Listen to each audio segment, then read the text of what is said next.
Sergeant Butler's passing is a profound loss for our department and this entire Navasota community. His dedication to his role and the impact he made on countless lives will never be forgotten. Throughout his distinguished career, Sergeant Butler served with honor and exemplified the qualities of a true leader.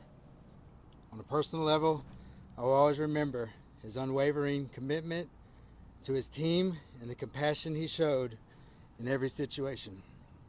Our thoughts and prayers are with his wife and family, and we will continue to provide them with support during this difficult time.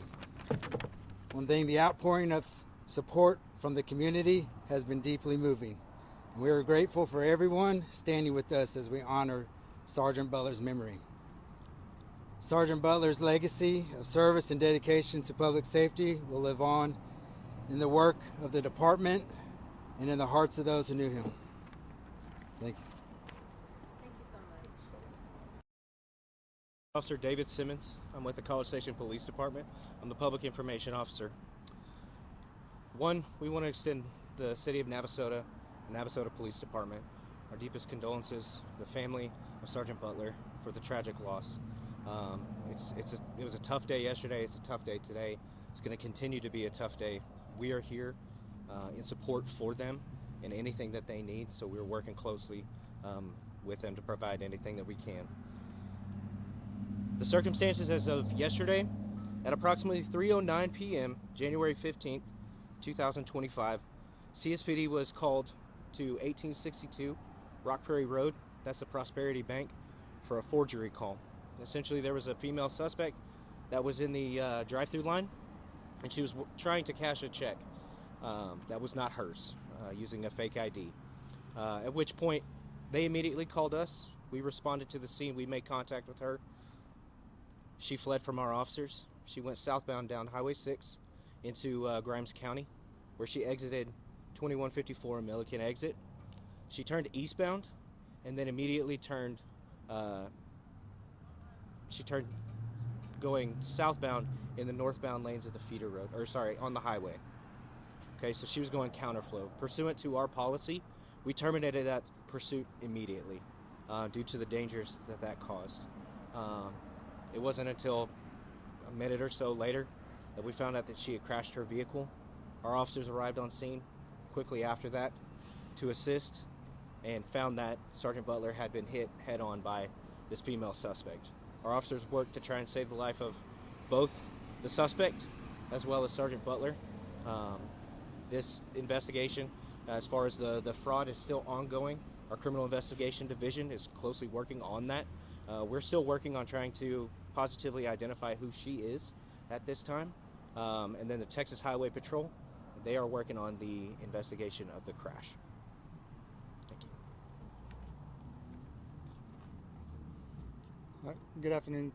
My name is Sergeant Justin Ruiz with the Texas Department of Public Safety, Public Information Officer for the Bryan Subdistrict area.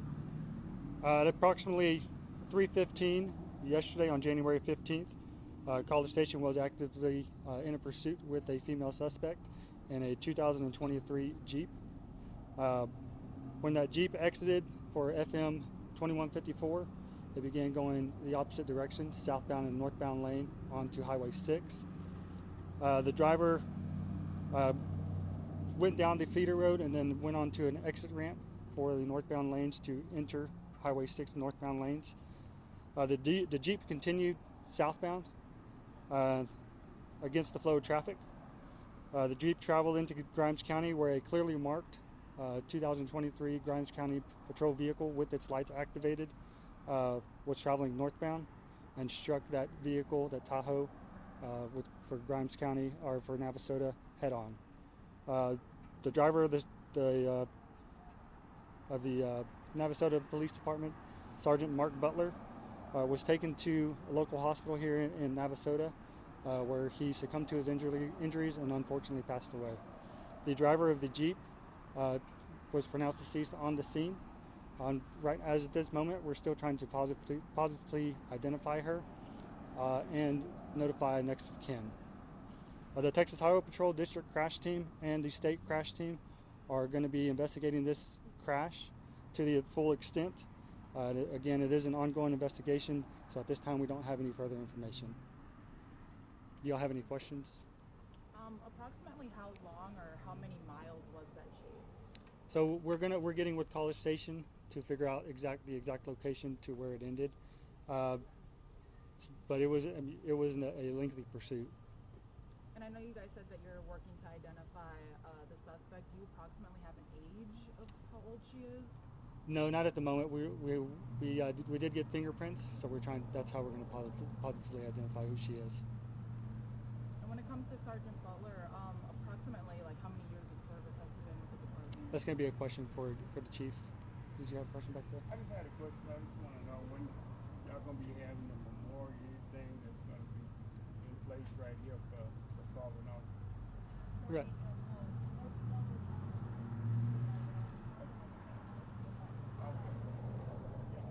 Do you have any other questions regarding the crash information? No. All right, I'll let Chief come back. Sergeant Butler graduated Police Academy in June 2021. He was employed with the Navasota Police Department for a short stint. He left for a couple months and then came back to the Navasota Police Department, so roughly 4 years. And he was in October promoted to patrol sergeant. And I know it's probably hard to put in words, but just what kind of impact has this tragedy had, with the department? It's a large impact. Our department's small. We're close-knit. We're pretty much like a family. So it's losing a loved one. I consider these guys and girls my kids. So I lost a son. And I wanted to ask, just how does it feel seeing the amount of support that the community has given out here today? Grateful. Yeah, all the officers they need it.